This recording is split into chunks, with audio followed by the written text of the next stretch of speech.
1 2 3 4 5। थोड़ा धीरे काउंट करो। अरे धीरे धीरे कुछ नहीं है, मैं काउंटिंग खत्म करूंगी और जल्दी से आ जाऊंगी। ओके 6 7 8 9 10। ये कम। अरे ब्रो, अरे ब्रो,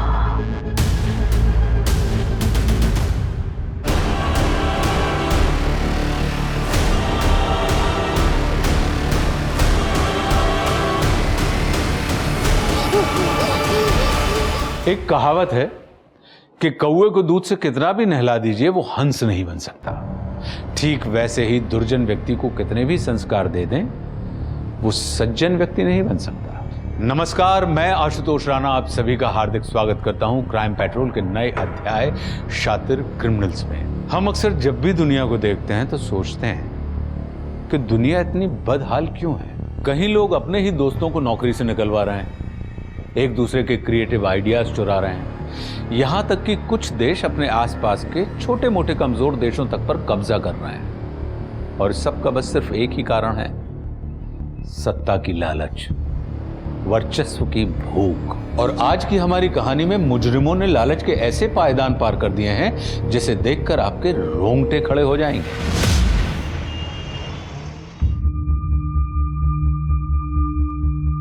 नाजिया दी, लिसन ना, मुझे ना ज्यादा ओवर द टॉप नहीं चाहिए, ग्लैमरस भी हो और गर्ल नेक्स्ट डोर भी, ऐसा कुछ मिक्स जैसा लोग। तुम आजकल के यंगस्टर सब कुछ इतना मुश्किल कैसे करते हो? ये भी चाहिए वो भी चाहिए। मुझे मेरा काम करने दे। है दीदी तू है या मैं? आप। अम्मी आप फिर से ढोस जमा रही हो। एक तो इसके अब्बू जाते जाते इसको ताना देना अच्छे से सिखा के गए। अम्मी आपको पता है ना, जो इस दुनिया से चले जाते उनके बारे में बुरा नहीं कहते। हाँ, ये किसने सिखाया? अरे मेरी ही मती मारी गई थी। आलिया चलो उठो, जल्दी जाके तैयार हो जाओ, मैं तुम्हें संगीता के यहाँ छोड़ दूँ, फिर मुझे शूट पे जाना है। Bye Kavya, best of luck.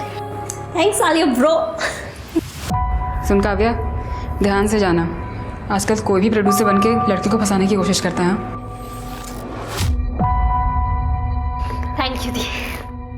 और आप ना बिल्कुल टेंशन मत लो, मेरे साथ मेरी मैनेजर है डेजी, और वो ना इतनी तेज है कि ऐसे प्रोड्यूसर ना दिन में 100 बार बेचते। बाय द वे, मैं कैसी लग रही हूँ? माशाल्लाह। Thank you.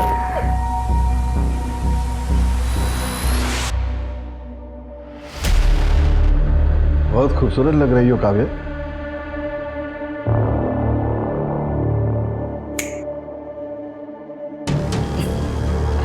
वैसे कामरा साहब, डेजी चालाकियों से कोसों दूर रहती है। उसकी लाइफ का एक ही एजेंडा है, अपनी लाइफ में मस्त रहो और दूसरों की लाइफ भी एकदम मस्त बनाओ। हाँ, वो तो मैं बहुत अच्छे से जानता हूँ डेजी। वैसे जैसे मैंने आपकी स्क्रिप्ट और रिक्वायरमेंट पढ़ी, सबसे पहला ख्याल मुझे काव्या का है। मैंने काव्या को कॉल किया और उसे बताया कि ये उसके लिए उसका लॉन्चिंग रोल होगा। वैसे सर, अगर आप इसकी एक्टिंग देख लेंगे ना तो मुझे पूरा यकीन है 3 फिल्मों के लिए तो साइन कर ही लेंगे। हाँ, लग तो रहा है कि काव्या कमाल करके दिखाएगी। बेटा जरा अपना प्रोफाइल दिखाओ मुझे।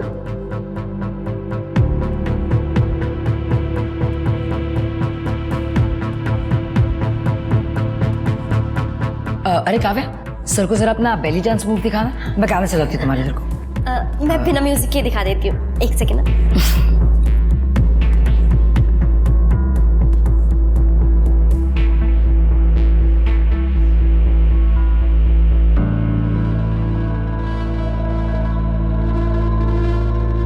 देखा कामरा साहब, कहा था ना मैंने, काव्या सब कर लेती है। प्लीज आप उसका एक ऑडिशन ले लीजिए। ठीक है, second room to left. Thank you sir, thank you so much, thank you. Daisy, ये मुझे ऑडिशन कब देगी? रिलैक्स हो जाइए कामरा साहब, ऑडिशन भी हो जाएगा, पहले स्क्रिप्ट तो दीजिए।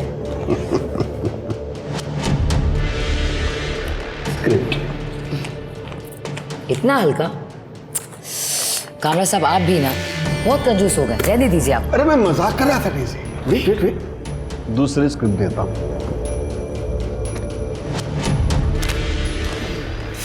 ये हुई ना बात?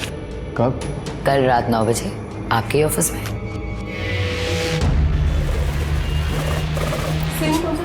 Time scene number 6।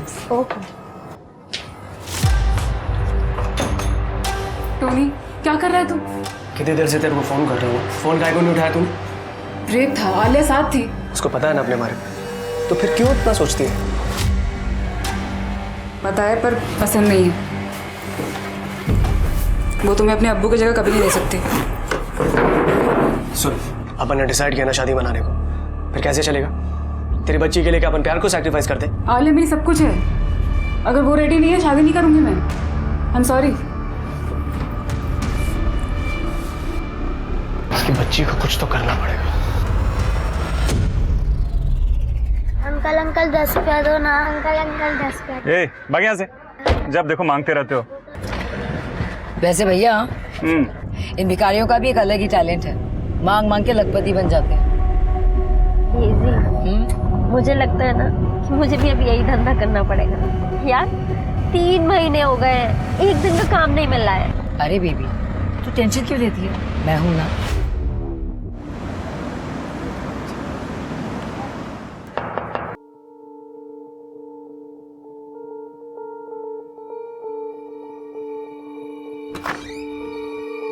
टोनी तू तो क्यों आया यहाँ पर? मैंने तुझे मना किया था ना। देख, प्यार करता हूँ मैं तेरे से, हल्की फुल्की नोकझोंक तो चलती रहती है ना। एक ही शूटिंग में जा रहे हैं, साथ में चलते हैं। आप वही हो ना? अम्मी, आपने मुझसे प्रॉमिस किया था ना कि आप मुझे दोबारा नहीं मिलोगे।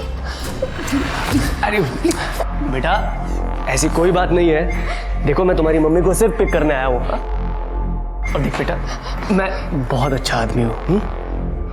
तेरी अम्मी से बहुत प्यार करता हूँ मैं, और तुझे भी ना। बहुत गंदा। अम्मी अम्मी अम्मी अम्मी अम्मी निकालो ना इनको। टोनी मैंने मना किया था, जा यहाँ से। टोनी जो बैठ बैठ।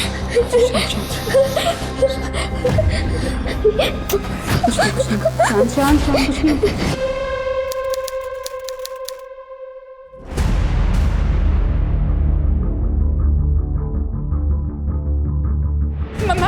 मैडम मेरी बच्ची को खोजिए, वो मिल नहीं रही है। वो मैं घर गई थी, घर पे कोई नहीं है। काव्या भी नहीं। 1 मिनट, आप शांत हो जाइए। मैडम वो देख नहीं सकती। मैडम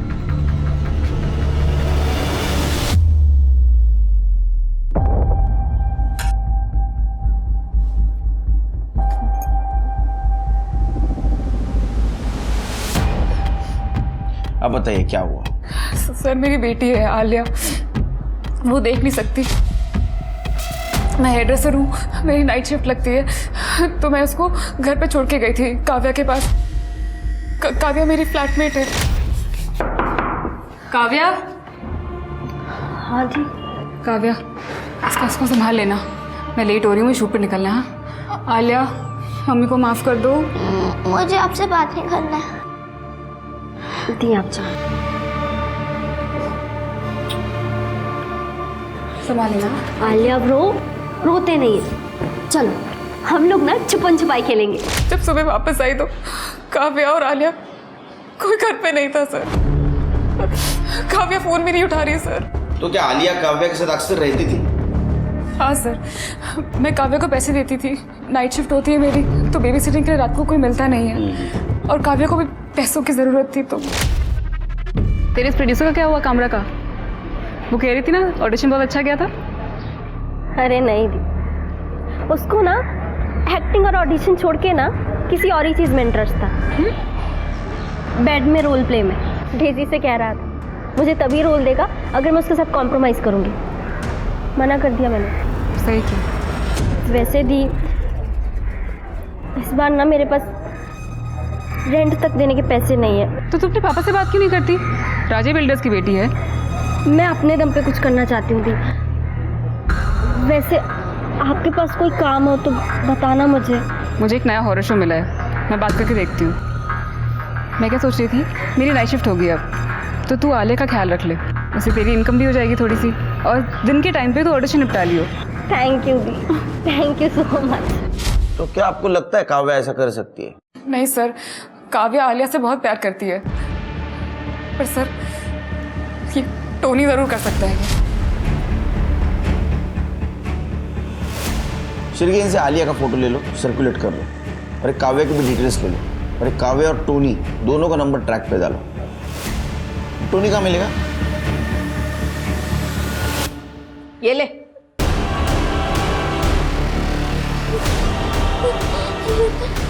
मुझे मेरी मम्मी के पास जाना है।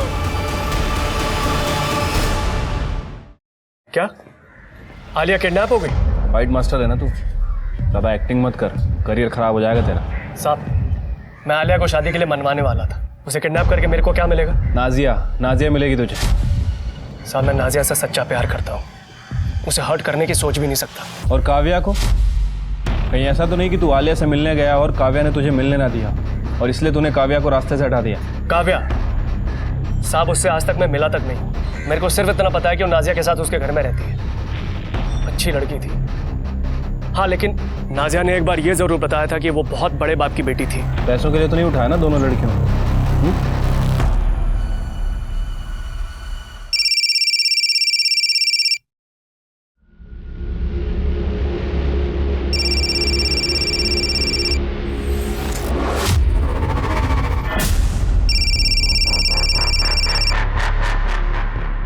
हेलो, तुम्हारी बेटी जो है ना काव्या, वो हमारे पास है। अगर वापस चाहिए ना तो आज रात को 12 बजे जॉगर्स पार्क के बाहर 50 लाख रुपए लेके आ जाओ, नहीं तो ये हलकट दो दूंगा ना, सारी किडनैपिंग पिछवाड़े से निकल जाएगी। रख फोन। अहो काय अहो काय झालं? नाही, कोई फोन करके बोल रहा है काव्या को किडनैप किया है। क्या? अरे लेकिन ऐसे झूठ कैसे कोई बोल सकता है? हाँ? फालतू में पैसा कमाने को काय नाही रे, तू तुझं काम कर जा।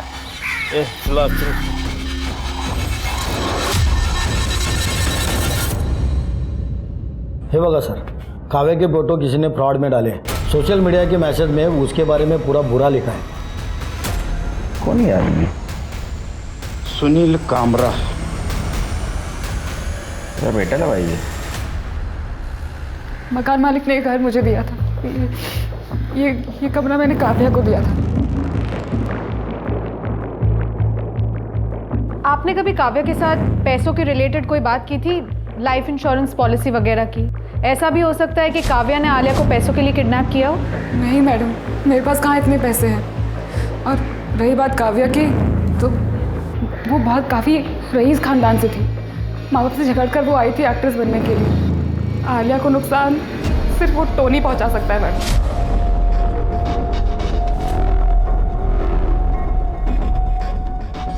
मिली मेरी आलिया टोनी के पास ही थी ना?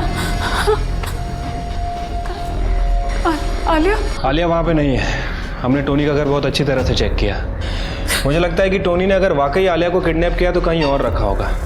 ये टोनी का कोई और भी घर है या फिर कोई ऐसी जगह है जहाँ वो अक्सर आया जाया करता था? कोई और घर याद नहीं है, पर टोनी बहुत सारे शूटिंग सेट्स और शूटिंग लोकेशन पर जाता था। हो सकता है किसी खाली सेट पे या किसी खाली लोकेशन। पता नहीं किस हाल में होगी मेरी आलिया। अरे वो डेजी ने काव्या को दिखा कर मुझसे पैसे लिए और फिर दोनों के फोन बंद, दोनों गायब। फोन नंबर दो उनका। सर ये है डेजी का नंबर, ट्रेसिंग पे डाल दो। और कामरा साहब, लड़की बेचना खरीदना कानूनी अपराध है, आपको पता है ना? फिर भी अब ये सब कुछ कर रहे थे। एक अच्छे समाज के मेंबर है वो, ऐसा काम करोगे तो धोखा ही मिलेगा आपको। सर उन दोनों ने मिलकर मुझे उल्लू बनाया, उसका कुछ नहीं। सर मेरी बात का यकीन कीजिए, ये डेजी और काव्या दोनों मिले हुए और पैसों के लिए कुछ भी कर सकते। सर प्लीज प्लीज उन्हें छोड़ना मत। हम हमारा काम जरूर करेंगे, आप अच्छा काम करो।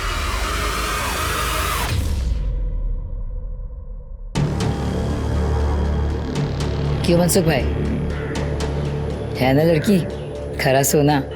अरे ये तो हीरा है, हीरा। देखिए मनसुख भाई, लड़की बड़े घर की है, अब किसी चिंदी को दिखा के मेरा कोई फायदा तो था नहीं। आप रईस है इसलिए आपको दिखाया है। वैसे ही लड़की सब कुछ कर लेगी, बस आपको इसे फिल्म का लालच देना होगा। लालच क्या, इसके लिए तो 1-2 फिल्म में वैसे ही बना देंगे। बस तमन्ना थी कि एक गर्लफ्रेंड हो, और आपकी वजह से वो सपना साकार हो रहा है। तो लाइए मेरा तोहफा। मेरा तोहफा बस इतना ध्यान रहे बीवी गर्लफ्रेंड तक ना पहुंचे। पार्ट टाइम गर्लफ्रेंड रखना, गले की हड्डी मत बनने देना, समझे? चलती हूँ।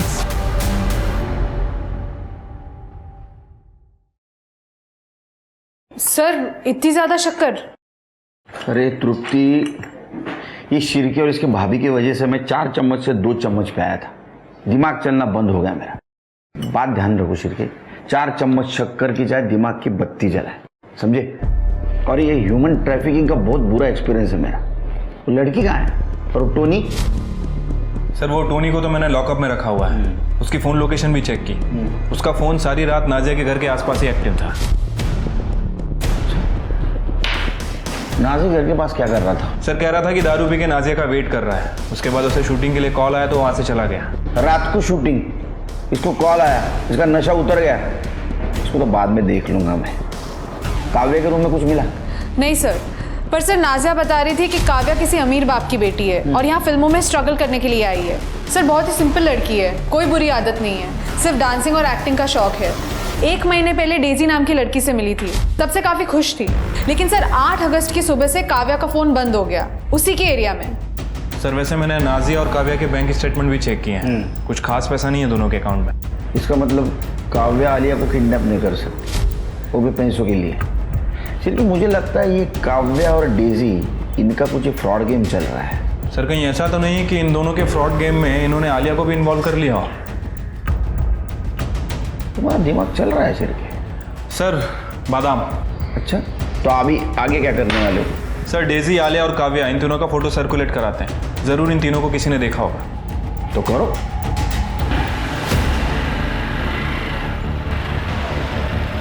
साहब डेजी का पता चल चुका है। एड्रेस मैसेज कर दे। सर पहुंच जाऊंगी, टाइम से पहुंच जाऊंगी जी। मैडम इतनी भी क्या जल्दी है, चले? आलिया कहाँ है? आलिया? कौन आलिया? सर मैं किसी आलिया को नहीं जानती।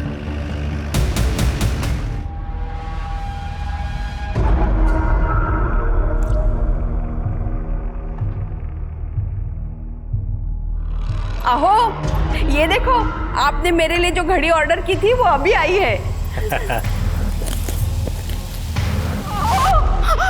इकडे या. हे बघा काय ना, हे बघा, मला खूप भीती वाटते. हेलो। अब अगर अकल ठिकाने आ गई हो ना, तो जहां बोला था वहीं पैसे लेके आ जाना, नहीं तो तुम्हारी बेटी का जो बॉडी पार्ट है ना, वो एक एक करके इंस्टॉलमेंट में भेजेंगे।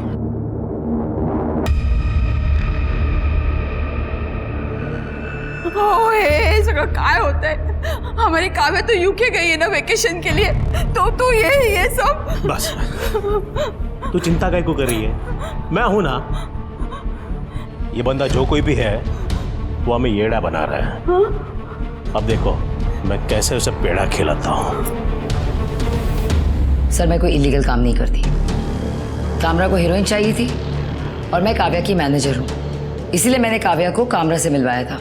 उसे बेडरूम एक्शन चाहिए था और मैं अपनी हीरोइनों से ये सब काम नहीं करवाती। और ये सॉलिसिटिंग, हाँ ये गलत काम है, पता है ना आपको?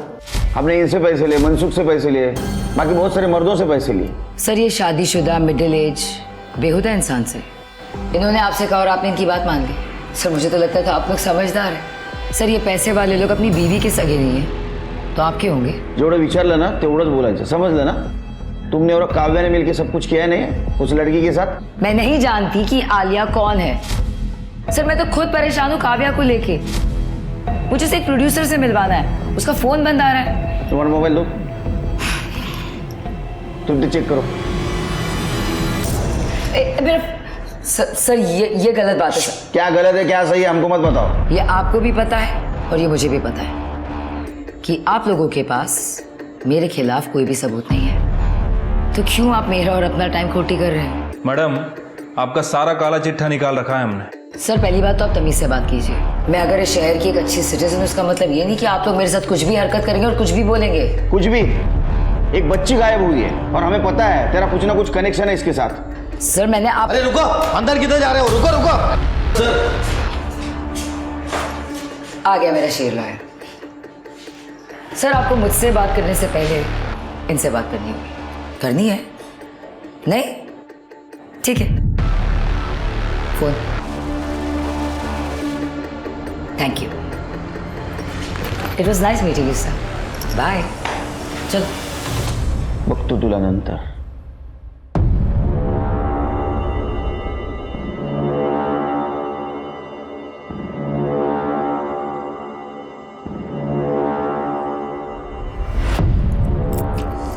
बैग रख गया, देखते हैं अभी कब आते हैं। नए हलकट मानुसा है ये लोग, किसी को भी किसी की बेटी बना के रोती वसूल रहे। अपने जमाने में क्रिमिनल के भी दिन धर्म हुआ करते थे। आज फिर से कॉलेज के टाइम जैसा मजा। ढोपटेंगे इन साले क्रिमिनल्स को, छोड़ेंगे नहीं। एक मिनट। हाँ बोल। दादा स्कूटी आई, 2 आदमी चढ़े हैं उस पर। कोई आ रहा है। चलो ये थाम। मोहन राजेला धमकी देता है।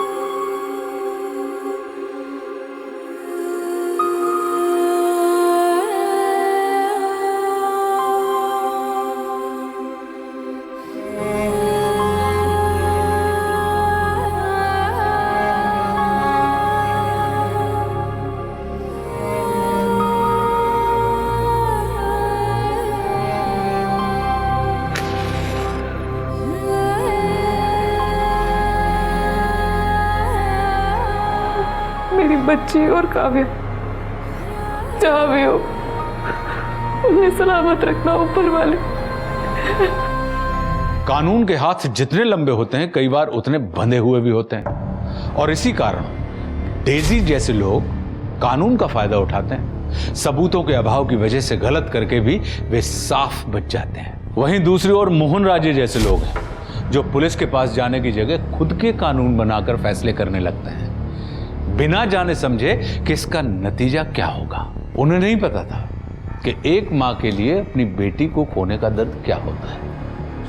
अगर मोहन ने पुलिस को सब कुछ बता दिया होता तो शायद काव्या और आलिया को जल्दी बचाया जा सकता था। Madam madam madam madam madam.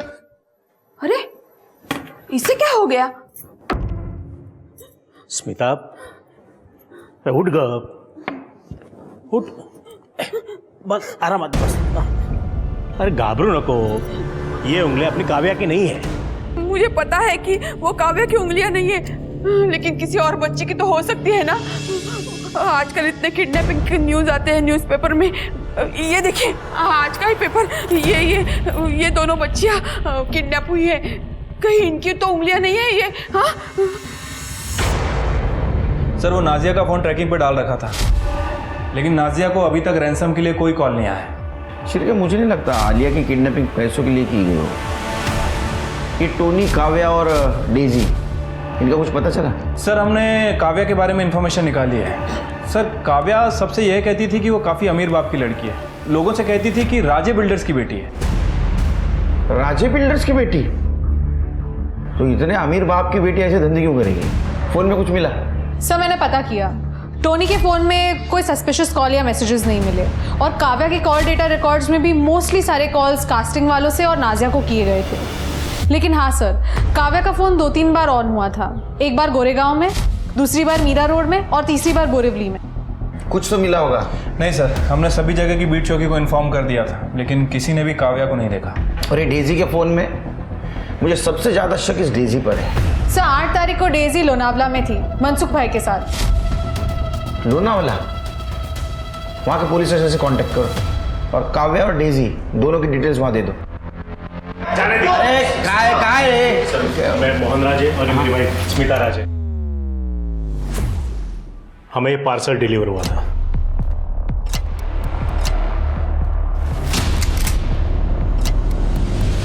कर दे, ये उंगलियां फॉरेंसिक के लिए भेज दो।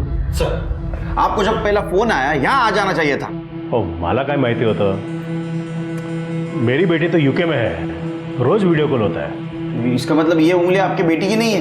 नहीं। इसका मतलब किसी और लड़की को टारगेट किया जा रहा है। आपका कहीं बाहर अफेयर वगैरह तो नहीं? अहो हे काय बोलताय तुम्ही? मेरे पति ऐसे नहीं है। ओ केलकर साहब, ये लड़की से मेरा कोई लेना देना नहीं है। आपका डीएनए टेस्ट करवाना होगा। ये पार्सल कैसे आया आपके पास? वो डिलीवरी वाले थे ना, उन्होंने भेजा, बोला किसी ने भेजा है करके। एड्रेस दो उसका। नहीं, वो डिलीवरी वाले ने बताया कि पार्सल उसको रास्ते में दिया था। आपको कॉल जिस नंबर से आया था वो नंबर बता, चेक करो।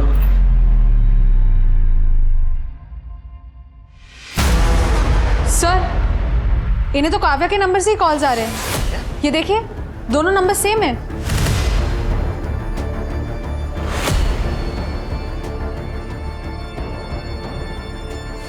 हम चेक करते हैं, कुछ डिटेल्स मिलेंगे तो हम आपको फोन करेंगे। चल इनसे नंबर क्या?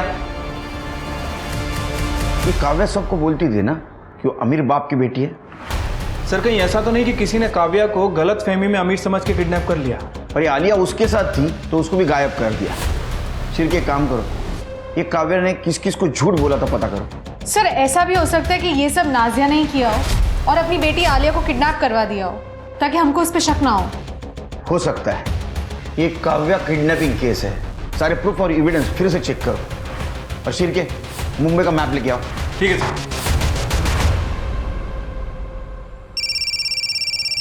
सेम नंबर है। बोला ना बोला। हेलो। अब क्या पूरा हाथ काट के भेजेंगे तब समझोगे क्या? माना कि बाप बेटी का लफड़ा चल रहा है, लेकिन मर जाएगी तो चलेगा क्या? नहीं नहीं, ऐसा मत करना। पहले गलती हो गई मुझसे। अगर दोबारा ऐसी गलती हुई ना फिर मुझसे बुरा कोई नहीं होगा। हेलो। क्या हुआ? कट हो गया।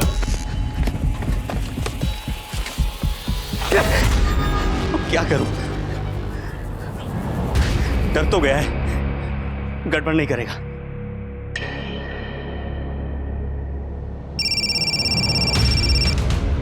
हेलो। हाँ वो बैटरी चली गई थी। एड्रेस लिखो। तुम दोनों को पता था काव्या अमीर है? कहीं ऐसा तो नहीं कि तुमने उसको किडनैप करवाया, मारा या मरवाया पैसों के लिए? सर मैं अपनी खुद की बेटी के साथ क्यों कुछ ऐसा करूंगी? पुलिस की नजरों से बचने के लिए। साहब इसमें अपन का कोई याद नहीं है, अपन इससे शादी करना चाहता था बस। और सर काव्या ने बहुत सारे लोगों को बताया अपने अमीर होने के बारे में। हाँ लेकिन उनमें से तुम दोनों हो जिनकी फाइनेंशियल कंडीशन खराब है। बाकी तो सारे प्रोड्यूसर्स थे, उनको पैसे के लिए ये सब कुछ करने की जरूरत नहीं। सर काव्या का फोन फिर से ऑन हुआ था। सर काव्या का फोन वेस्टर्न एक्सप्रेस हाईवे पर यहाँ बंद हुआ था। उसके बाद में यहाँ और उसके बाद में यहाँ लोकेशन ट्रैवल हो रहा है ताकि हमें फिक्स लोकेशन न मिले। और सिर के तीनों लोकेशन सबब के यहाँ का सीसीटीवी फुटेज चेक करो, कुछ मैच होता है क्या देखो। सर 2 लड़कियां गायब हुई, पैदल तो नहीं चल रहा होगा ये। मड एरिया से कुछ कॉल आया? नहीं सर। यहाँ का भी सीसीटीवी फुटेज चेक करो, कुछ ना कुछ जरूर मिलेगा।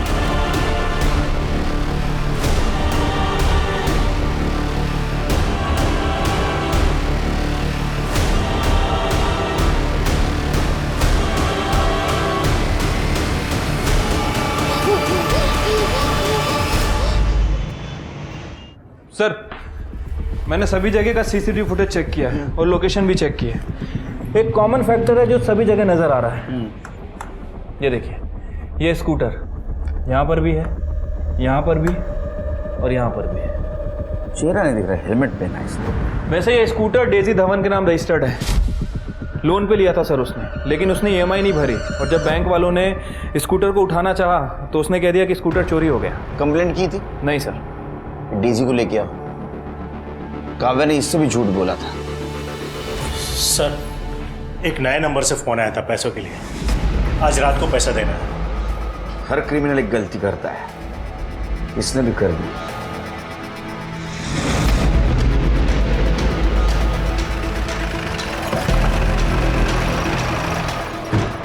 सर एड्रेस तो यही है। फोन फूली जोगी के नाम रजिस्टर्ड है। देखो चेक करो।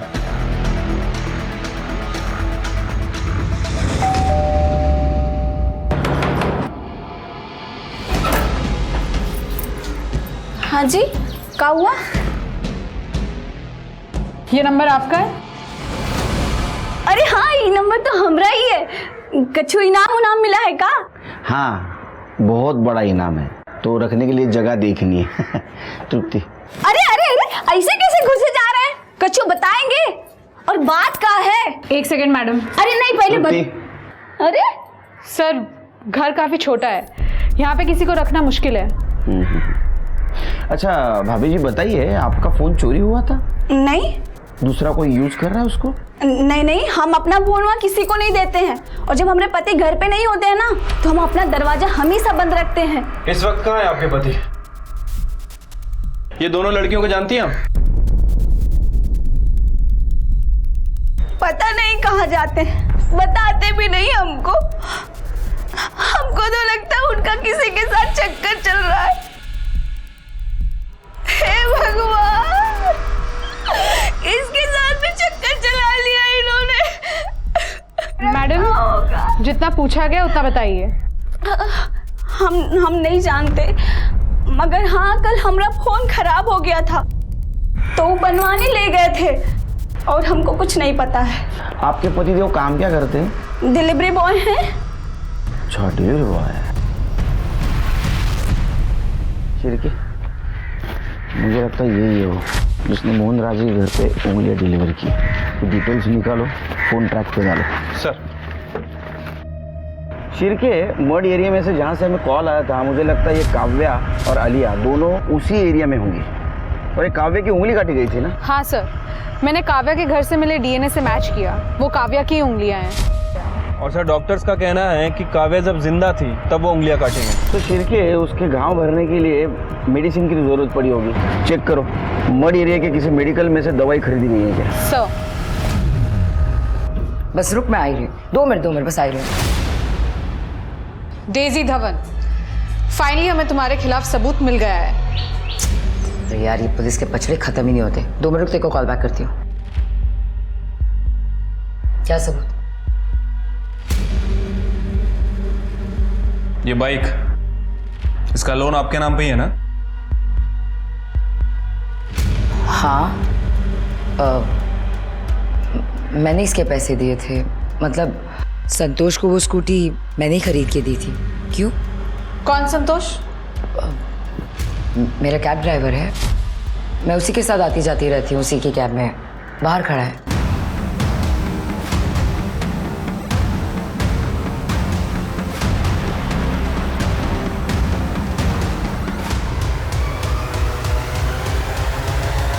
सर, हमने चेक किया, संतोष अपनी वाइफ के साथ मलाड में रहता है, उसका मर्ड में कोई कनेक्शन नहीं है।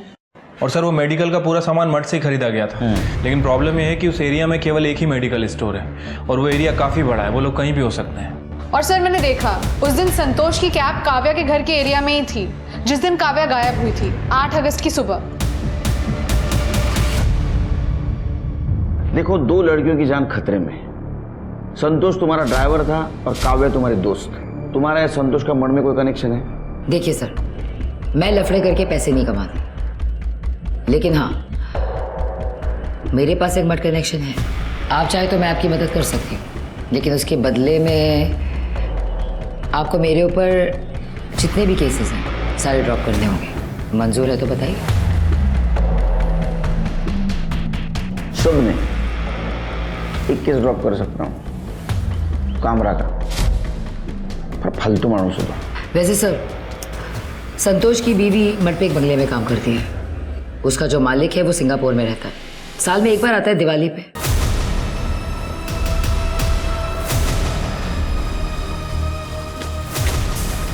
शिरके, एम्बुलेंस बुला। काव्या, अलिया कहाँ है? आलिया दूसरे रूम में। चलो लेके चलो। ठीक हो?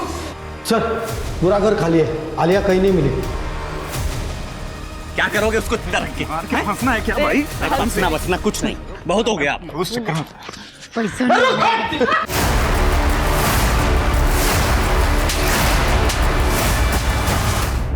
तो इन सबके पीछे तुम मास्टरमाइंड थे? साहब मैंने काव्या को बोलते हुए सुना था कि मैं बहुत अच्छी फैमिली से बिलोंग करती हूँ, तो क्या हुआ अगर माँ बाप से झगड़ा करके यहाँ पे आई हूँ? तो मैंने अपनी बीवी और साले के साथ मिलकर उसको किडनैप करने का प्लान बनाया। वो छोटी बच्ची को तो हम जानते भी नहीं थे। किडनैप कैसे किया? साहब उस रात डेजी मैडम दारू के नशे में टुन थी एकदम, और मैं काव्या के घर चला गया। अरे संतोष, तुम इतनी सुबह सुबह? मैडम डेजी मैडम का एक्सीडेंट हो गया। क्या? प्लीज आप जल्दी चलिए मेरे साथ। मैं चल रही हूँ, 1 मिनट। हाँ चलो चलो। ये बच्ची? अब इसको कहाँ छोड़ो, तुम चलो ना। रास्ते में मनोज और बिंदिया मिले। साहब वो बंगला खाली था तो इसलिए हम वहाँ उन दोनों को रख दिए। ये हमारा दूर का भाई है, जल्दी पैसा कमाना थे, गाँव वापस चले जाएंगे हम लोग, वहाँ खेती बाड़ी करना। आलिया कहाँ है? आलिया कहाँ है? साहब बहुत परेशान कर रही थी, बेच दिया। ऐसी लड़की को मैंने नहीं देखा। वो मेरी बच्ची है, प्लीज तुम्हारे पैर पड़ती हूँ, वो मेरी बच्ची है, प्लीज बता दो। वो अंधी है, वो लाचार है, प्लीज प्लीज प्लीज बता दो। लाचार? नासुर थी वो, नासुर। सारे पैसे बर्बाद हो गए मेरे। बता कहाँ है बच्ची, बता। वो भाग गई, वो झूठ बोलती है। पुलिस वालों का यही काम है ना, हम कमजोर लोगों पर हाथ उठाना। मेरा पति मुझे छोड़कर चला गया, 10 साल पहले मेरी बच्ची खो गई थी, तब तो कोई नहीं आया मेरी मदद के लिए। तब कहाँ थे तुम लोग? अब किसी को नहीं छोड़ूंगी मैं, सारे बच्चों को खा जाऊंगी मैं। राक्षस है तू। मैंने भी अपनी बच्ची को अकेले पाला है, पर अपनी बच्ची के खोने पर मैंने अपनी इंसानियत नहीं खोई। इन सारे बच्चों को अपने माँ बाप से अलग रख रही है तू। खुदा तुझे कभी माफ नहीं करेगा, कभी माफ नहीं करेगा, कभी माफ नहीं करेगा खुदा तुझे। संभालिए। सब बच्चों को लेके चलो, एनजीओ को बुलाओ। चलो चलो चलो, तुम लेके जाओ इसको। सिरकी पूरा एरिया छान मारो, देखो कुछ मिलता है क्या। सर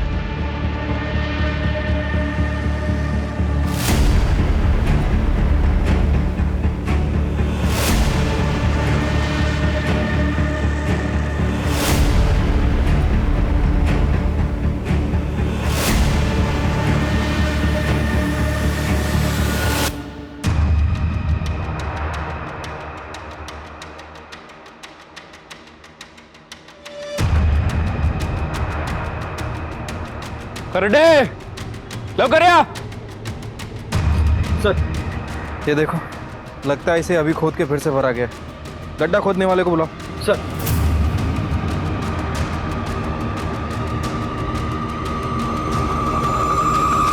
सर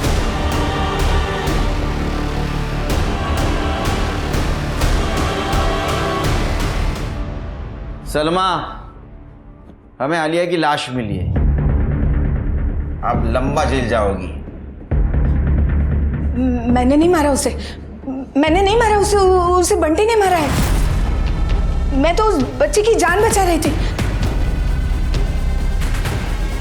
नालायक, मैंने कहा था ना गुस्से पे काबू रख, अब सड़ेगा जेल में। शिरकी, आलिया को तो हम नहीं बचा सके, लेकिन ये सोनू और गुड्डू का ध्यान रखना होगा। सर मैंने एनजीओ वालों से बात कर ली है और पर्सनली उन्हें जानता भी हूँ, काफ़ी अच्छे लोग हैं सर, बच्चों का ध्यान रखेंगे। सर, आलिया की पोस्टमार्टम रिपोर्ट, पत्थर से सर कुचलकर मारा गया है और मौत के पहले पीटा भी गया है। और सर आलिया के दांत पर खून के निशान मिले हैं जो कि सलमा के हैं। क्या? मैंने ही मारा है उसे। कैसे? वो भाग रही थी ना। तुमको काटा था उसने? हाँ? नहीं सर। साहब आप बार बार क्यों पूछ रहे हैं? मैंने कहा ना बंटी ने मारा उसे। कैसे मारा बंटी ने? लेकिन इतने डिटेल में तो जो खून कर सकता है वही बता सकता है ना शिरकी।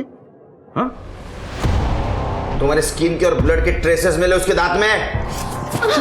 झूठ बोलती है। हाँ, तो बच्चों से क्राइम करवाती है, हाँ भीख मंगवाती है और फिर उन्हें मर्डर के इल्जाम में फंसाती है। तुमने क्यों कबूल किया? सलमा अम्मी ने कहा अगर मैं उनकी बात मानूंगा तो सोनू और गुड्डू को मारेगी नहीं। सब मैं जेल चली जाती तो बच्चों का ख्याल कौन रखता? और मैंने सोचा कि बंटी तो अभी 17 साल और 3 महीने का ही है, उससे ज़्यादा से ज़्यादा 7-8 महीने की जेल होगी। मेरी पूरी जिंदगी बर्बाद हो जाए उससे अच्छा कि 7-8 महीने बंटी के बर्बाद कर दूं। कैसी औरत है ये? शिरके, इसके चार्जशीट में मिसयूज ऑफ जुवेनाइल लॉ भी ऐड कर दो। वो बेचारा बंटी अनजान बच्चों के लिए जेल जाने के लिए तैयार हुआ था और तुम सड़ो जेल में।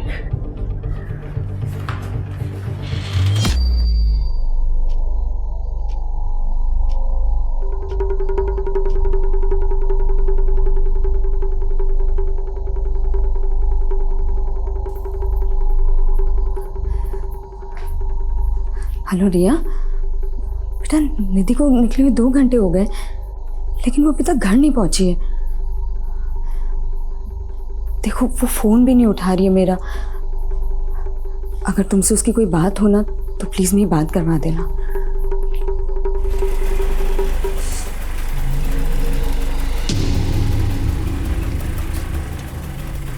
निधि, कहाँ थी तू? कब से फोन ट्राई कर रही हूँ, तुझे पता मैं कितना डर गई थी और मेरा फोन क्यों नहीं उठा रही थी तू? माँ, मैं ड्राइव कर रही थी। अरे ड्राइव कर रही थी तो क्या हुआ, एक बार फोन तो देख सकती है ना। माँ, तुम इतना डरती क्यों? एक काम करो, तुम ना योगा किया करो। देख निधि, ये बात ना मजाक में तू।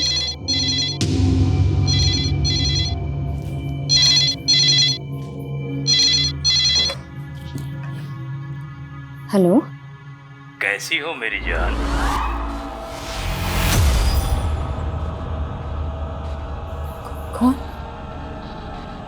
कौन बोल रहा है?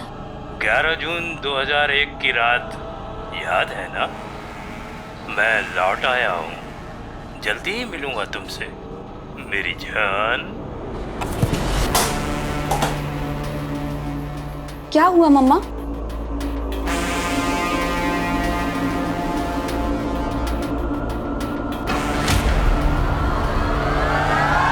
नमस्कार, मैं आशुतोष राणा क्राइम पेट्रोल के नए अध्याय शातिर क्रिमिनल्स में आप सभी का हार्दिक स्वागत करता हूं। दुनिया का शक्तिशाली से शक्तिशाली व्यक्ति अपने बीते हुए समय को बदल नहीं सकता।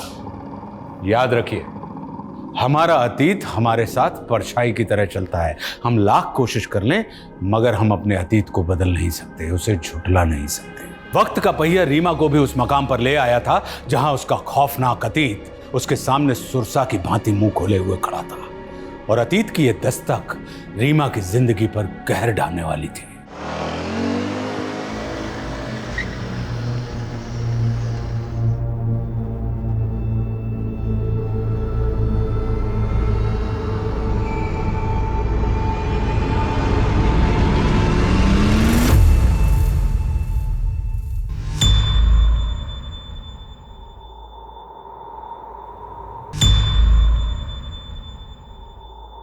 बोलिए रीमा जी।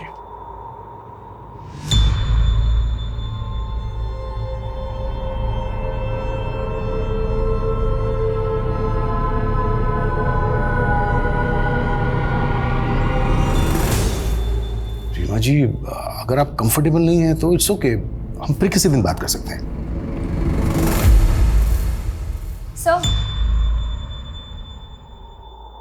मेरी माँ का रेप हुआ था 18 साल पहले।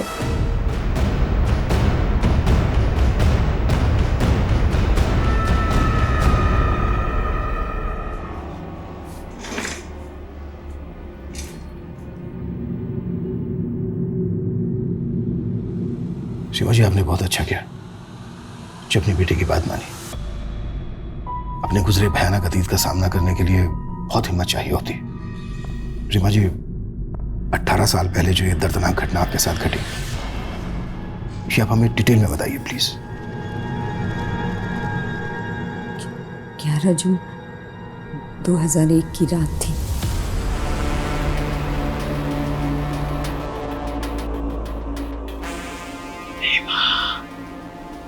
रीमा,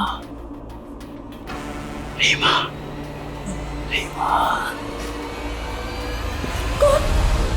उस घटना के 18 साल के बाद उस आदमी ने अचानक से कॉल किया आपको? जी। रीमा जी, जब ये घटना घटी आपके साथ, उस वक्त आपने पुलिस कंप्लेन तो की ही होगी? जी, प्रतापनगर थाने में करवाई थी। तब इंस्पेक्टर मुकेश राठौर इंचार्ज थे। प्रतापनगर पुलिस स्टेशन से कांटेक्ट करो। सर।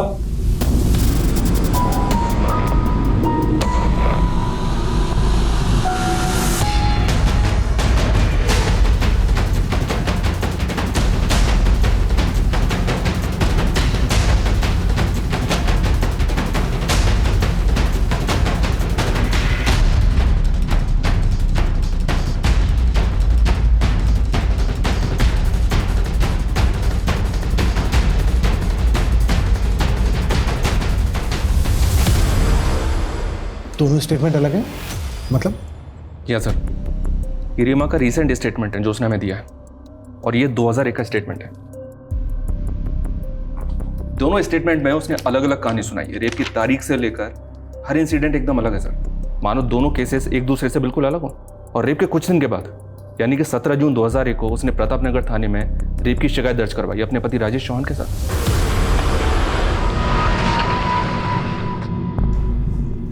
बोलिए रीमा जी, डरिए मत।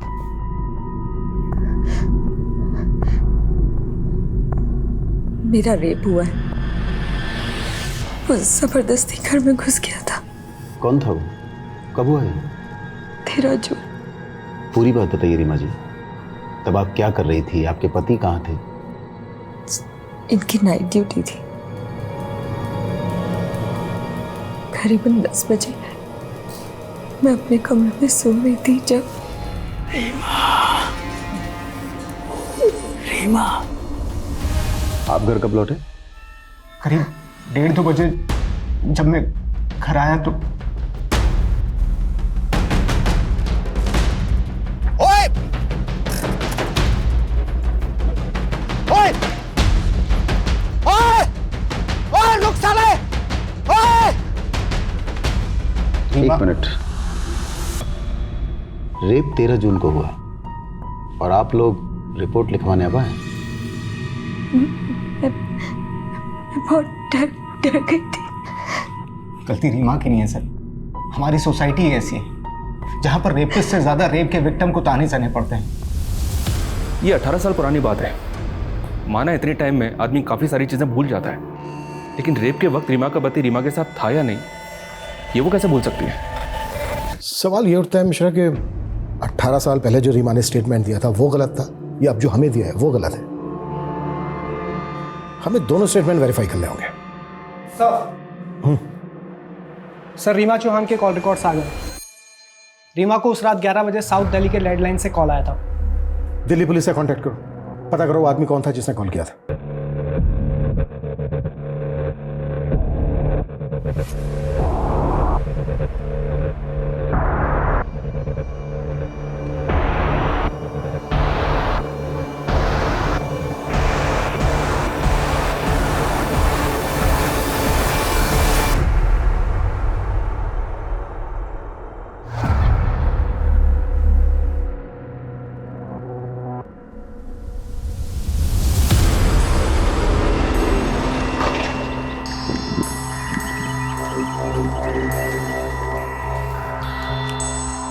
चेक करो।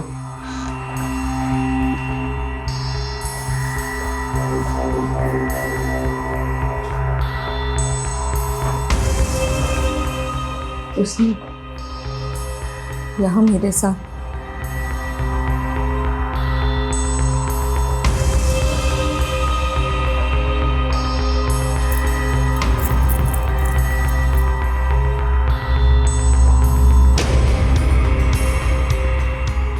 अच्छा, आपने बताया कि उसने गमछे के टुकड़ों से बांधा था। वो टुकड़े कहाँ हैं? जी वो तो वो अपने साथ ले गया।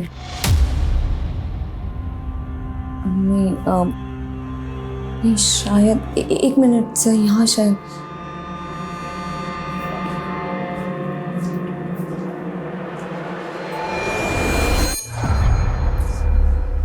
ये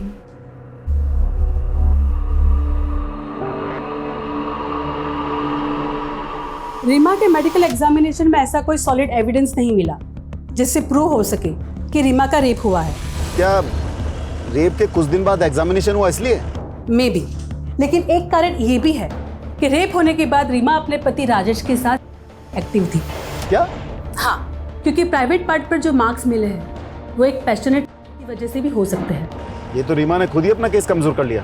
एक बात और सर, रेप होने के बाद विक्टिम को अक्सर कलाई, जांघों पर छोटे मोटे घाव लगते हैं, लेकिन रीमा के केस में उसकी बॉडी पर एक छोटी सी खरोच तक नहीं थी। इट्स स्ट्रेंज, क्या रीमा ने बिल्कुल भी रेजिस्ट नहीं किया होगा?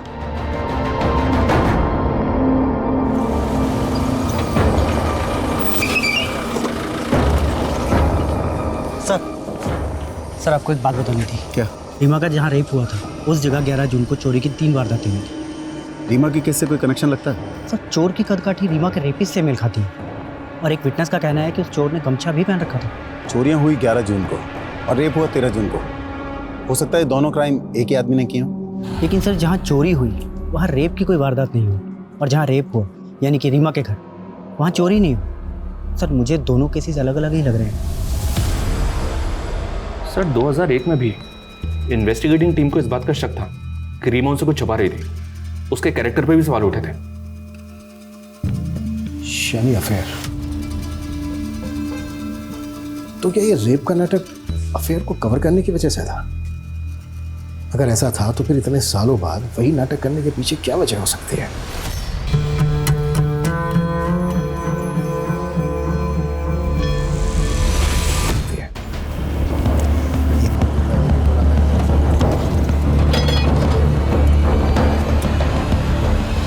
सर आप हम लोगों पर ही शक कर रहे हैं। मेरी बीवी के साथ गलत हुआ सर, और आप लोग। राजेश, मैं तुम्हारा फ्रस्ट्रेशन समझता हूँ, पर सवाल खड़े हो रहे हैं। तुमने एफआईआर फाइल करने में देरी की। सर मैंने बताया था ना कि रीमा डरी हुई थी। यही नहीं, रीमा का रेप होने के बाद भी तुम और रीमा एक्टिव थे।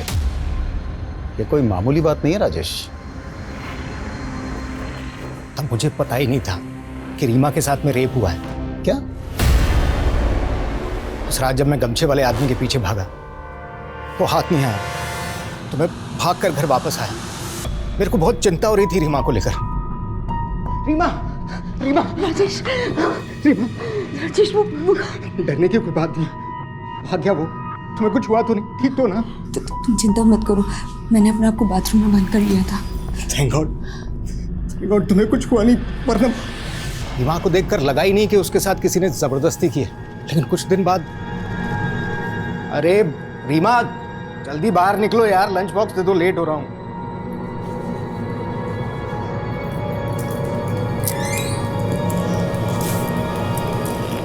क्या हुआ? नहीं बस वो थोड़ी सी कमजोरी है। झूठ मत बोलो, कल भी बोला था ना तुम्हें कि डॉक्टर के चलो। एक दिन और देख लेते, फिर पक्का चली जाऊंगी। इस पेन को इग्नोर करने से काम नहीं चलेगा। आज शाम को चलते हैं तुम्हारे डॉक्टर मित्तल के। मैं जल्दी आ जाऊंगा, तुम बस तैयार रहना। डॉक्टर मित्तल गायनोकोलॉजिस्ट हैं। उन्होंने मुझे बताया कि रीमा के साथ मैंने घर आते ही सीधे सीधे रीमा से पूछ लिया।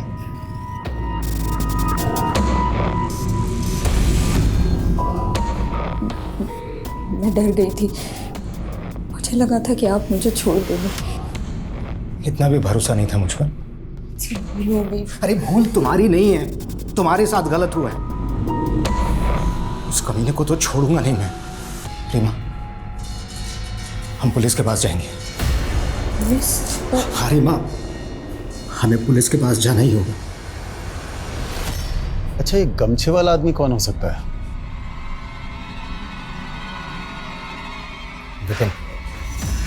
विपिन सोनी हो सकता है सर। वो और रीमा कॉलेज में एक साथ थे। 1 साल पहले उसकी इसी शहर में नौकरी लग गई। मुझे पता चला कि मेरी गैर हाजिरी में अक्सर पुरानी दोस्ती के नाम पर वो रीमा से मिलने आता है।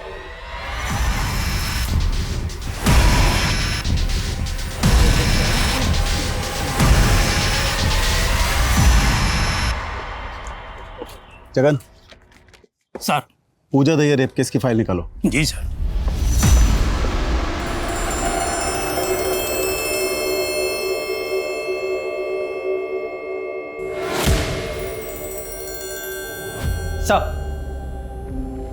सब मैंने पता किया है।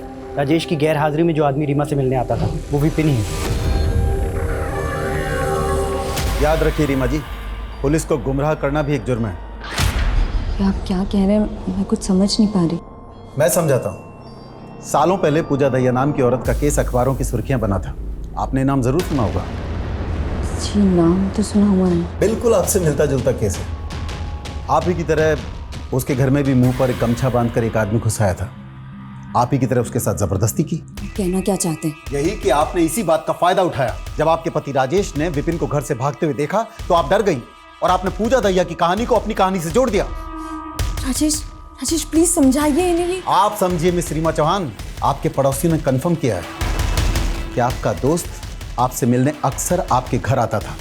आपके पति ने भी कंफर्म किया है कि उनकी गैर हाजिरी में आपका दोस्त विपिन अक्सर घर आता था। और इन्वेस्टिगेशन वहीं रोक दी गई। पुलिस ने रीमा को वार्निंग देकर केस क्लोज कर दिया।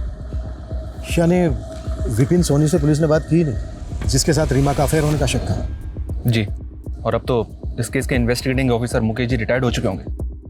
हालांकि उनके घर का एड्रेस पता करने के लिए बोल दिया मैंने।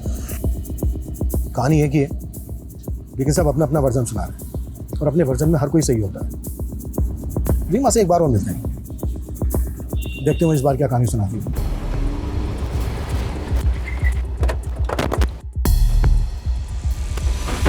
आपको मेरी बात पे यकीन नहीं है? रीमा जी, हम बातों पर नहीं सबूतों पर यकीन करते हैं। और आपकी कहानी में तो कई कहानी मिली हुई है। 18 साल पहले आपने कुछ और कहा था, आपके पति ने कुछ और कहा था, और अब आप हमें कुछ और कहानी सुना रही है। बेटा, शायद आपकी मदर आपके सामने कंफर्टेबल नहीं है, सो प्लीज। निधि तो रुक। 18 साल पहले मुझे एक बुरी बीवी माना गया था जो अपने पति को धोखा दे रही थी, जिसने अपनी रेप की झूठी कहानी सुनाई। लेकिन ये सब मैंने सिर्फ अपने पति के कहने पे किया था। हमें पुलिस की नहीं, पुलिस नहीं, पुलिस नहीं, बिल्कुल नहीं। भूल जाओ कि तुम्हारे साथ कुछ हुआ है, सब कुछ भूल जाओ। राजेश, ये आप क्या कह रहे हैं? मेरी इज्जत? यार, तुम्हारी इज्जत से ज्यादा मेरा नाम, मेरा रुतबा, मेरी मर्दानगी मायने रखती है। हाथ जोड़ता हूँ, प्लीज किसी से कुछ नहीं कहोगी तुम, कुछ भी नहीं।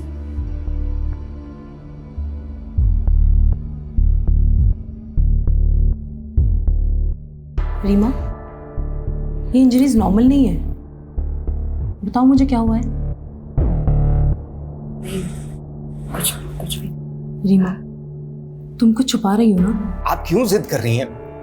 रीमा के लिए यही सही है कि वो सब कुछ भूल कर। ये भूलने वाली बात नहीं है राजेश। रीमा के साथ जो हुआ है वो गुनाह हुआ है और गुनहगार को सजा मिलना जरूरी है। तुम उसके पति हो, तुम्हें उसका साथ देना चाहिए। और अगर तुम में हिम्मत नहीं है तो मुझे कह दो, मैं इसे पुलिस स्टेशन लेके चली जाऊंगी। नहीं, आपको कुछ करने की जरूरत नहीं है। मैं ले जाऊंगा रीमा को पुलिस के पास। मजबूरी में राजेश को मुझे पुलिस स्टेशन ले जाना पड़ा, लेकिन वहां उसने मुझे पूरा सच नहीं बताने दिया। मेरा रेप हुआ ये सच है, लेकिन उस वक्त राजेश वहां नहीं था, ये झूठ। चलो माना, आपने अपने पति के कहने पर झूठी गवाही दी, लेकिन आपने रेप के तुरंत बाद अपने पति के साथ फिजिकल रिलेशन बनाए। ऐसा क्यों? अगर सही वक्त पर मेडिकल एग्जामिनेशन हो जाता तो रेपिस्ट को पकड़ने में आसानी होती। वो फिजिकल रिलेशनशिप मेरी मर्जी से नहीं बनी थी, वो भी रेप ही था।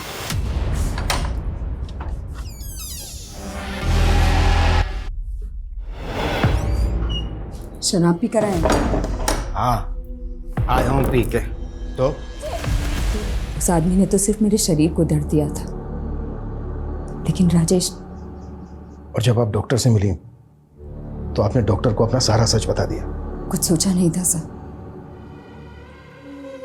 बस जिसने थोड़ी सी हमदर्दी दिखाई उसके सामने दिल खोल के रख दिया। तो जो आपके पति ने दिखाया, पुलिस ने उसी को सच मान लिया और आपका सच सामने नहीं आया। आता कैसे? पुलिस ने ना कभी डॉक्टर ना कभी विपिन से कोई बात की। विपिन कभी आपसे मिलने आया था? नहीं, विपिन पे बहुत प्रेशर बन गया था, इसलिए वो शहर छोड़ के चला गया था। लेकिन आपके पड़ोसियों ने तो उस वक्त बयान दिया था कि आपका रेप होने के बाद विपिन आपसे मिलने आया था। ये भी राजेश की चाल थी। विपिन अच्छा लड़का था, हंसमुख था। राजेश ने कहा था कि वो विपिन को मेरे पास भेजेगा ताकि मेरा मन बहल जाए, पर बाद में समझ आया ये सिर्फ राजेश का प्लान था ताकि सबकी नजरों में मैं झूठी बन जाऊं। और वही हुआ।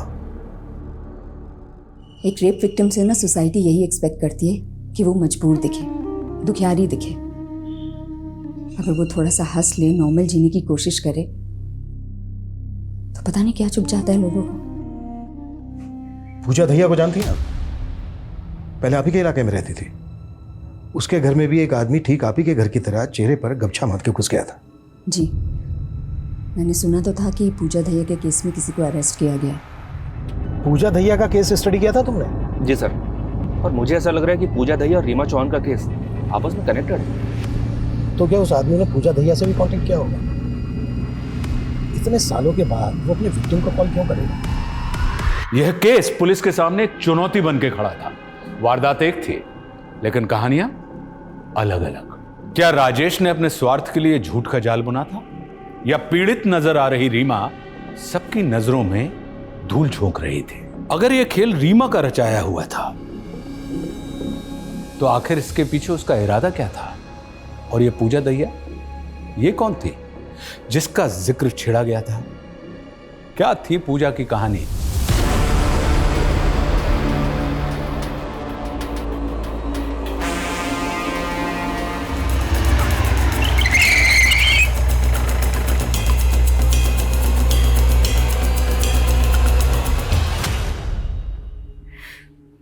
मैं नहीं जानती कि वो कौन था। उसने अपना चेहरा गमछे से छुपा रखा था। उसके बोलने का तरीका, उसके कपड़े, या फिर ऐसा कुछ जो आपको अलग लगा हो? अंकल, उस आदमी ने मुझे कुछ लिखने को दिया था। बात बात पर मुझे छड़ी से मारता था, मुर्गा बनाता, बहुत जलील करता था मुझे। रवि, फिंगरप्रिंट्स कलेक्ट करो और फॉरेंसिक टीम बुलाओ।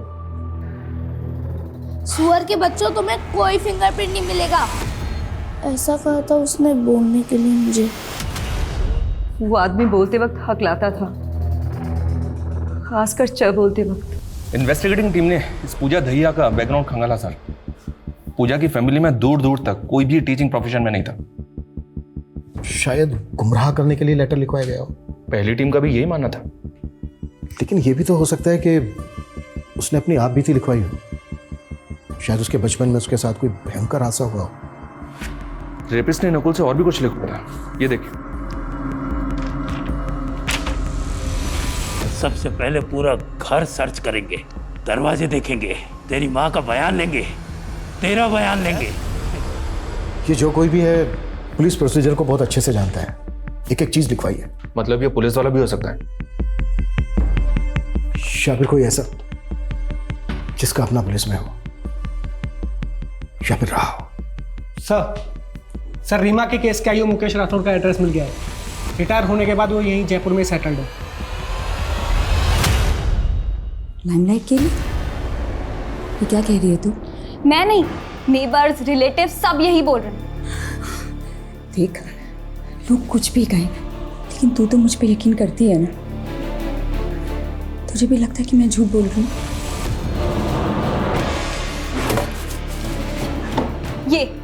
ये पापा की डायरी है ना, इसमें भी यही लिखा है कि आप अटेंशन पाने के लिए कुछ भी कर सकती हो। लो पढ़ो। निधि, तूने अपने पापा को ना सिर्फ फोटोज में देखा है, या फोटोज में लोगों की सोच, उनकी नीयत के बारे में कुछ पता नहीं चलता बेटा। बच्चा गिरा दो? क्यों? क्योंकि ये मेरा नहीं है, उस कमीने का है। कितनी बार आपको बताऊंगी कि ये हमारा बच्चा है। ये मुझसे बेहतर और कौन जान सकता है? अरे मुझे कुछ नहीं पता, गिरा दे ये बच्चा, हम दूसरा कर लेंगे।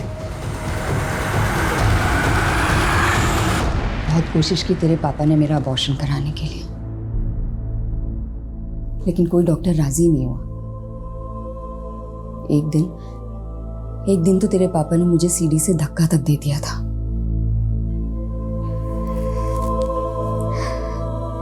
लेकिन तेरी किस्मत में ना जीना लिखा था। मुझे लगा तेरी शक्ल देख देख कर ना अब राजेश के अंदर का बाप जाग जाएगा। एक दिन किसी ने मजाक में उनसे कह दिया कि तेरी शक्ल उनसे नहीं मिलती।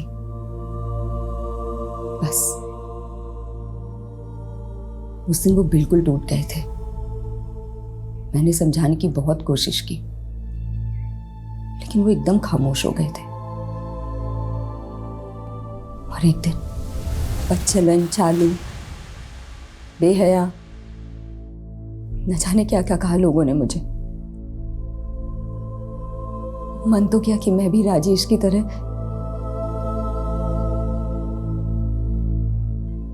लेकिन तेरा चेहरा देखकर हमेशा रुक जाती। मैं ये सब कुछ ना एक बुरा सपना सोचकर भुला चुकी थी, लेकिन अब वही सब कुछ हो रहा है मेरे साथ। मैं ये सब सहन कर सकती हूँ, लेकिन दुख इस बात का है कि तू भी मुझ पे यकीन नहीं करती।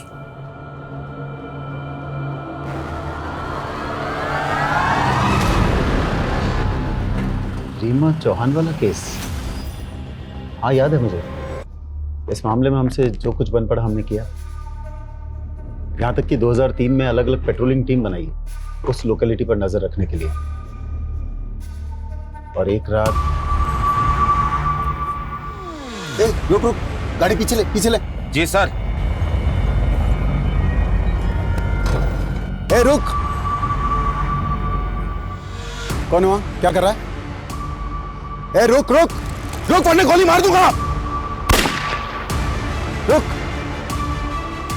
इधर आ, पास में। गमछा निकाल मुझसे। भले ही दूर से सही, पर आपने उसे देखा था। कोई ऐसी खास निशानी जो आपको याद हो? अंधेरा बहुत था, कुछ खास देख नहीं पाया। हाँ, जिस तरह से फुर्ती से उसने मुझ पर गोली चलाई, पक्का कोई ट्रेंड आदमी था। कोई पुलिस वाला? हाँ, शक तो मुझे भी था। मुझे लगा या तो कोई पुलिस वाला है या पुलिस वालों के साथ मेलजोल जरूर रहा होगा। जब हमारी सारी कोशिश फेल हो गई तो हमने जनता की मदद मांगी। देखिए, डरने की कोई जरूरत नहीं है। आप लोगों को केवल पुलिस की आंख और कान बनना है। कोई भी बाहर का आदमी दिखे जिसका बर्ताव अजीब सा हो तो फौरन पुलिस को सूचित कीजिए। उसे पकड़ने की कोशिश मत कीजिएगा क्योंकि उसके पास गन है। इंस्पेक्टर साहब, गन हो या तोप, एक फौजी किसी से नहीं डरता है। विकास जी, तैश में आकर कोई भी कदम मत उठाइएगा, फौरन पुलिस को सूचित कीजिएगा। जरूर, लेकिन उसे जान से मारने के बाद। और आप चिंता मत कीजिए, मेरे रहते हुए हर कोई सुरक्षित है। हमने 3-4 स्केच बनवाए।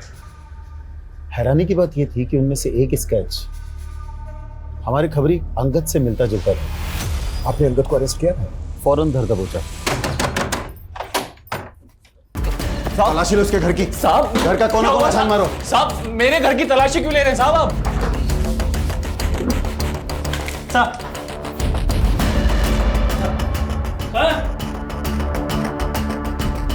साहब, ये घड़ी है, ज्वेलरी है, कल कहां से आए साबुन तेरे पास? ये साबुन ही का है ना जिनका रेप हुआ है? साहब, मैं सच कह रहा हूँ साहब, मुझे कुछ नहीं पता। मैं महीने में ठीक से 10 दिन भी घर पे नहीं रहता हूँ साहब, तो मुझे पता नहीं है सामान कहाँ से आया। तू ऐसे नहीं उगलेगा। ले चलो इसे थाने। तो फिर अंगद को आपने रीमा के केस से कनेक्ट क्यों? कैसे करते? एक तो अंगद ने कभी अपना जुर्म कबूल नहीं किया, दूसरे रीमा तब तक अपनी बेटी के साथ शहर छोड़कर जा चुकी थी।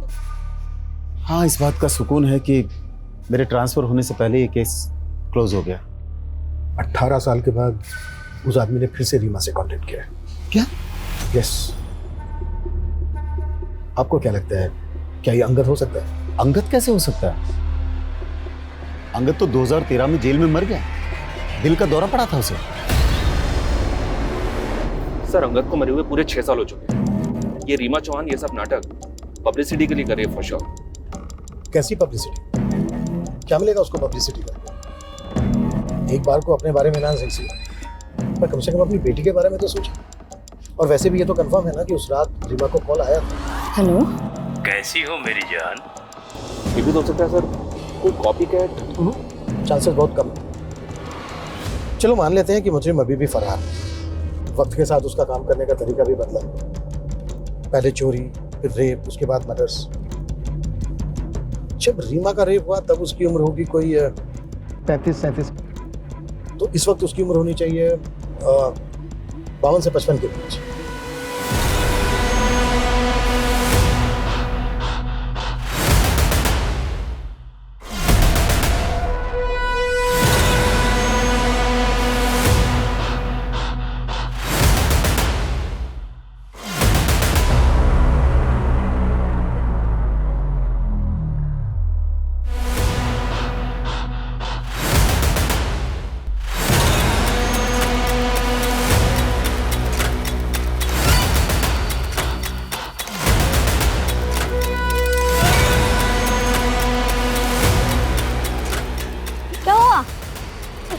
आप रो क्यों रहे हो?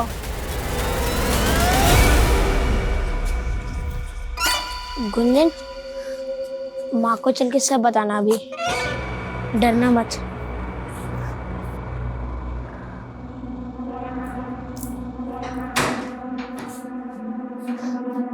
आ गए तुम लोग खेलकर? आ जाओ, भूख लगी होगी है ना?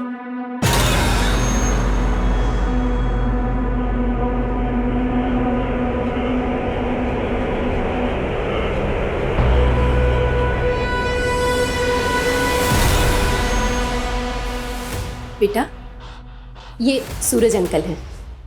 अब हम लोग के साथ ही रहेंगे। नमस्ते करो।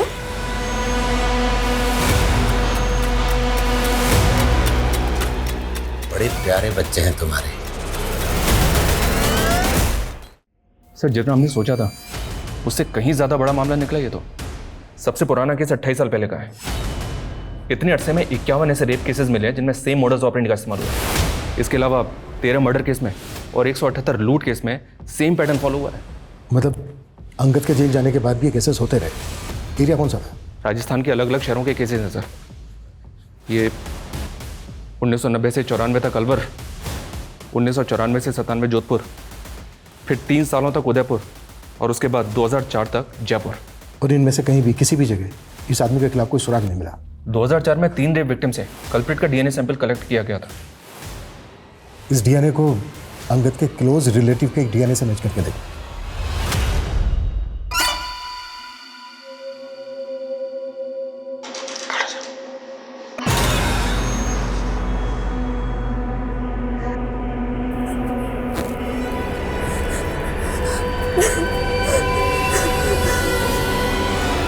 ये अंकल बहुत गंदे हैं, मत खेला करो उनके साथ। तुम माँ को क्यों नहीं बताती हो? ठीक है, तुम मत बताओ, मैं माँ को खुद ही बता दूंगा। नहीं, माँ खुद अंकल के साथ ही गेम खेलती है।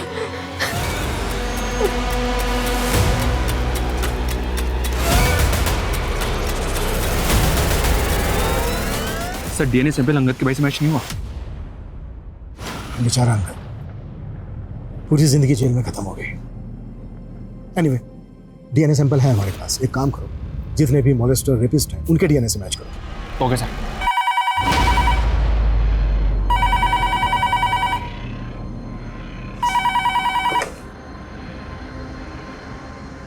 हेलो, मेरी जान कैसी हो? बहुत दुख हुआ जानकर कि तुम्हारी बात पर कोई यकीन नहीं कर रहा। बकवास बंद करो और हिम्मत है ना तो सामने आओ। तुम कायर हो तुम।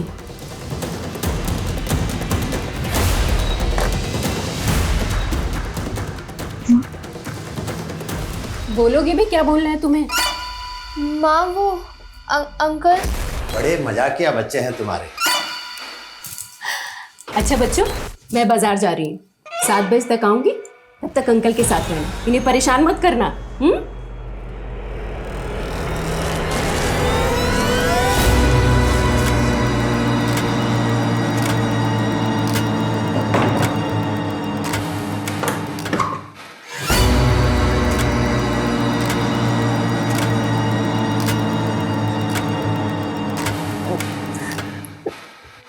तू नहीं, आज तेरे साथ गेम खेलूंगा। सर डीएनए अलवर के कैदी से पार्टली मैच हो रहा है, लेकिन इसकी उम्र तो 30 साल है।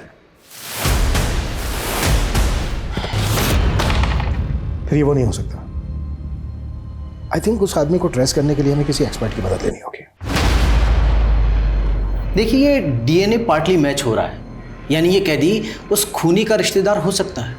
एक्चुअली हमें इस कैदी के मदर और फादर के सभी रिलेटिव्स की एक लिस्ट बनानी होगी और सबका डीएनए मैच कराना होगा। लेकिन पुलिस हताश नहीं हुई, डटी रही और कई महीनों की कड़ी मेहनत के बाद डीएनए एनालिसिस के जरिए 2300 लोगों को शॉर्टलिस्ट किया गया। लेकिन अब भी मंजिल बहुत दूर थी। इन्हीं 2300 लोगों में एक वो अपराधी भी था जिसकी तलाश पुलिस को लगभग 30 सालों से थी। करीब 1 साल गुजर गया, तब जाकर सुरंग के आखिरी छोर पर रोशनी की किरण दिखाई दी। सर लोकेशन हिस्ट्री और रिपोर्ट्स के अकॉर्डिंग हमारे पास अभी एक सस्पेक्ट है, और वो ये है। माय गॉड, ये वो 30 सालों तक पुलिस की आंखों में धूल झोंकता रहा। उसको आज ही धर लेते हैं। नहीं, we have to be very careful. इसको बचने का एक भी मौका नहीं देंगे। पहले इसके खिलाफ सबूत इकट्ठा करेंगे, फिर तब बचेंगे साले को।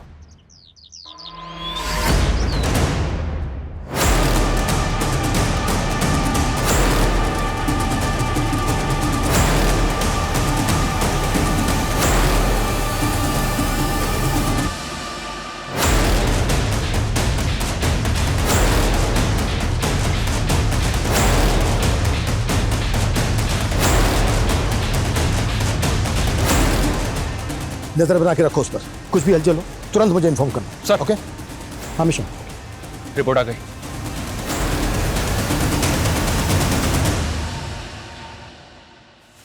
अब सही वक्त है, आता है साले।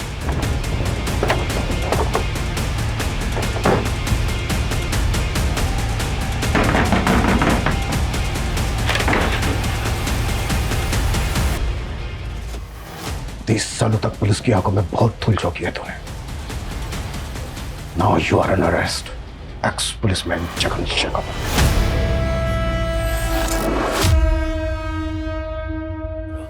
तेरे साथ गलत हुआ, इसलिए तो दूसरों के साथ भी गलत कर रहा था। बचपन में जो मेरे साथ हुआ, उस सदमे से उभरने के लिए मैंने छोटी छोटी चोरियां करना शुरू कर दिया।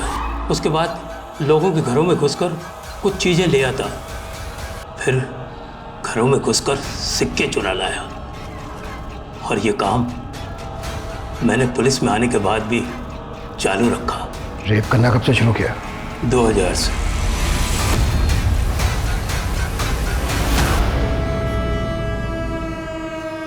पूजा ने क्या बिगाड़ा था तेरा? गलती पूजा की नहीं, पूरी औरत जात की है। उसी साल दिल टूटा था मेरा। कुछ दिन तो सब कुछ ठीक चलता रहा, लेकिन एक दिन वो मुझे छोड़कर किसी और के साथ चली गई।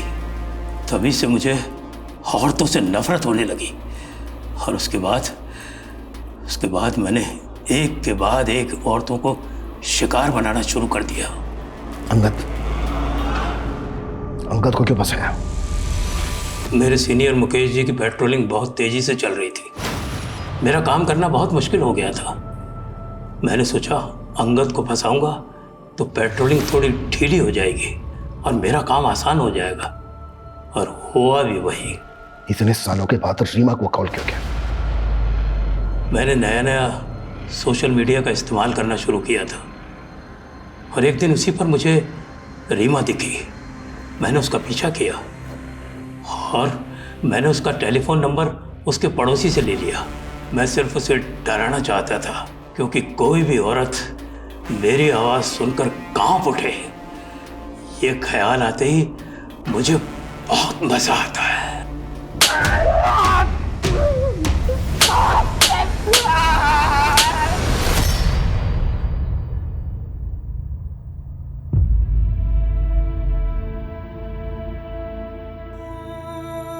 सॉरी मॉम,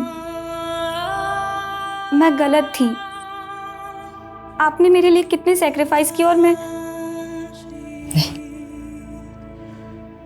कि तूने मुझे हिम्मत दी है वापस लड़ने की। अब ना जगन जैसे लोगों का खौफ है और ना ही सोसाइटी के तानों की फिक्र। अब देखना मैं अपनी बाकी की जिंदगी ना एकदम बेखौफ जीऊंगी।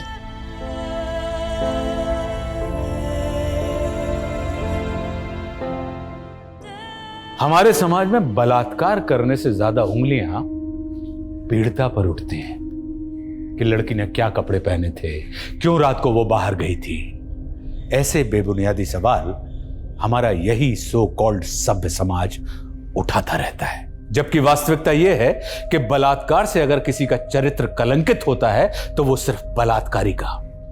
इस बुनियादी बात को क्यों आज 2021 में हमें बार बार दोहराना पड़ता है? ये कैसा सिस्टम है जहां एक बलात्कारी को तो आसानी से जमानत मिल जाती है, लेकिन बलात्कार से पीड़ित औरत को सालों साल इंसाफ नहीं मिल पाता? ये चुभने वाले सवाल हमें खुद से और प्रशासन से भी करने होंगे। ये रीमा की हिम्मत ही थी जो वो सालों से अपने अंदर दफन खौफ को मिटाने में कामयाब हुई। रीमा ने जिस तरह समाज के तानों की परवाह किए बिना इंसाफ के लिए आवाज उठाई, वह वाकई अभिनंदनीय है। अब मैं आशुतोष राणा आपसे विदा लेता हूं। हम फिर मिलेंगे एक ऐसी ही कहानी के साथ जो आपको रखेगी सतर्क और जिंदगी को सुरक्षित। तब तक अपना और अपने परिवार का ख्याल रखिए और देखते रहिए क्राइम पेट्रोल सतर्क। जय हिंद। क्राइम पेट्रोल के और भी दिलचस्प कहानी देखने के लिए हमारे चैनल को सब्सक्राइब करें और बेल आइकॉन दबाना न भूलें।